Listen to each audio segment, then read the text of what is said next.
The biggest announcement is, of course, Liquid Glass, which is the brand new translucent and glass interface for iOS, iPadOS, macOS, tvOS, watchOS, and visionOS.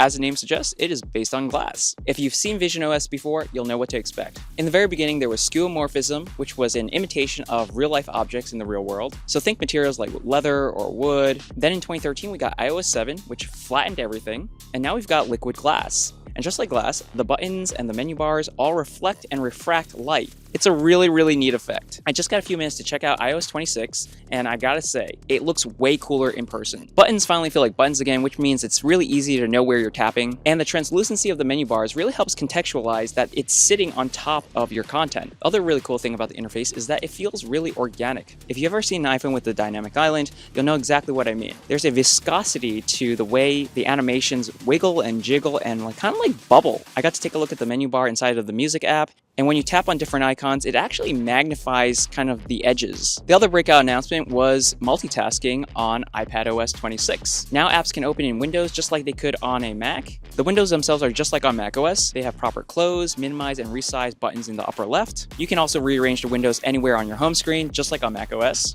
There's a brand new Files app with a list view that looks more like the Finder app inside of macOS. And just like on macOS, there's a brand new Preview app that lets you open documents and images like PDFs and JPEGs and whatnot. But really, multitasking on iPadOS feels like a big finally moment. And for the last couple of years with M-Series Silicon, it's just felt like the iPad has the performance, but the software wasn't taking advantage of it. My first impressions is that these new multitasking features will make the iPad more like a laptop. And for a lot of iPad users, that's exactly what they've been waiting for. Unfortunately, Apple Intelligence still feels like a dud. The contextually aware Siri that Apple announced at last year's Dub is still nowhere in sight. And many of the new AI features like live translations during phone calls, custom generated backgrounds in group chats, they just don't feel as groundbreaking as the stuff that Google announced at I/O last month for Gemini, or the stuff that OpenAI is announcing for ChatGPT, or the stuff that Anthropic is announcing for Claude. So to recap, is Apple Intelligence still underwhelming? Yes, but Liquid Glass is genuinely cool and exciting, and multitasking on iPadOS is going to be a game changer in my opinion.